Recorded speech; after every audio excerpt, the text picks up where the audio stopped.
বিদ্যালয়ের নাম পূর্ব Bakalia city corporation উচ্চ বিদ্যালয়। আমি উক্ত স্কুলের একজন দশম শ্রেণীর শিক্ষার্থী। প্রতিদিনের মতোই আজকেও সঠিক সময়ে বিদ্যালয়ের সকল কার্যক্রম শুরু হয়েছে। তো আমি ভাবলাম আজকে সবার আগে বিদ্যালয়ে উপস্থিত হব। তবে গিয়ে দেখি পুরো ক্লাসরুমই ফাঁকা। কিন্তু কিছুক্ষণ পরেই এক এক করে সকল ছাত্ররা বিদ্যালয়ে উপস্থিত হলো।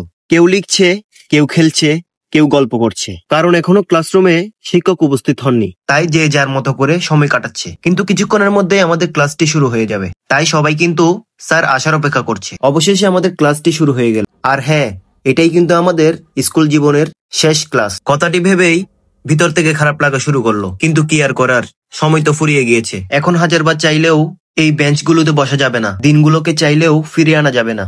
ক্লাসরুমে বসে বন্ধুদের সাথে আড্ডা, খেলাধুলা সবকিছুই যেন ফুরিয়ে গেল। চাইলেও স্কুল ড্রেস পরে স্কুল মাঠে খেলাধুলা করা যাবে না, বন্ধুদের নিয়ে আর এই বারান্দায় দাঁড়ানো হবে না। অবশেষে একটি ক্লাসের পর স্কুল ছুটি দিয়ে দিল। সবাই সিঁড়ি থেকে নামতে লাগলো, কিন্তু কাঁধে ব্যাগ নিয়ে আর কখনোই একসাথে নামা হবে না।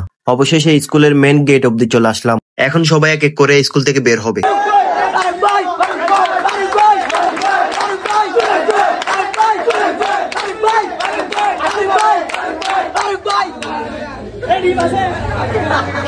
তো ছোট করে একটি স্লোগান দেওয়ার পর আমাদের গেটটি খুলে দেওয়া হলো। এক এক করে সকল ছাত্র স্কুল থেকে বের হতে লাগলো। অবশেষে সবাই বের হওয়ার পর আমিও ধীরে ধীরে যেতে লাগলাম স্কুলের গেটের দিকে। সবার পেছনে পেছনে আমিও স্কুল থেকে বের হয়ে গেলাম। বের হয়ে দেখি সবাই দাঁড়িয়ে আছে, তাই দেরি না করে সবাই মিলে একটি গ্রুপ ফটো তুলে নেই।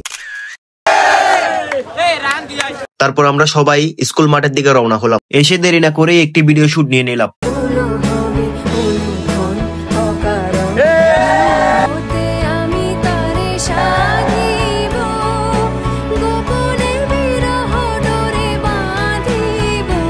ভিডিও শুট নেওয়ার পর সবাই যার যার মতো করে ছবি তুলতে লাগলো। তারপর এক এক করে সকল বন্ধুরা বিদায় নিতে লাগলো।